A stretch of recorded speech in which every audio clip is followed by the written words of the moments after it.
ఇంకేమున్నాయి ఇక ప్రధానంగా ఇవే కనబడతా ఉన్నాయి.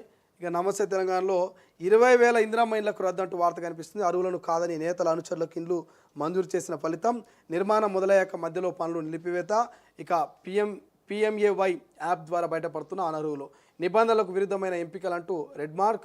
దాదాపు 20,000 ఇండ్లకు కేంద్రం నుంచి చుక్కెదురు. తప్పనిసరి ఆ ఇండ్లకు రద్దు చేసిన కాంగ్రెస్ ప్రభుత్వం తమ ఇండ్లు రద్దవుతాయేమోనని లబ్ధిదారుల ఆందోళన అంట. ఇందిరమ్మ ఇండ్ల పథకంలో రాష్ట్ర ప్రభుత్వానికి భంగపాటు ఎదురవుతున్నది. అర్హులను కాదని నేతల అనుచరులకు ఇండ్లను మంజూరు చేయడంతో అవి కేంద్ర ప్రభుత్వం పిఎంఏవై యాప్లో తిరస్కరణకి గురవుతున్నాయి.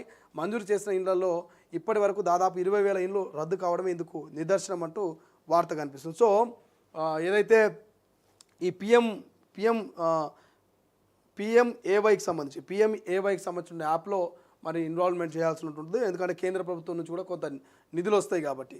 సో ఈ నేపథ్యంలో దాదాపు 20,000 ఇండ్లు రద్దయినాయంట.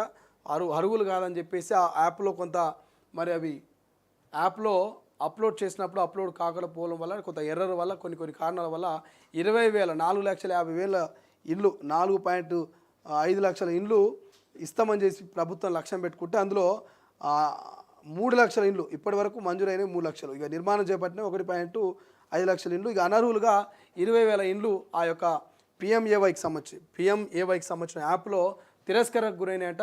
మరి కొంతమంది ఎమ్మెల్యేల అనుచరులు, కొంతమంది బంధువులు వీళ్ళని చెప్తా ఉన్నారు. బట్ అది కాకుండా ఏదో టెక్నికల్ ఇష్యూ లేకపోతే కొంత అనర్హులై ఉండొచ్చు. అటువంటి కారణాల వల్ల అయితే 20,000 ఇందిరమ్మ ఇల్లు రద్దయినట్టుగా మనకి ఇక్కడ వార్తా కథనం ఒకటి కనబడతా ఉంది. రైట్. సో ఇవి ఇవాళ మార్నింగ్ న్యూస్లో మనకు హైలైట్గా కనిపిస్తున్నటువంటి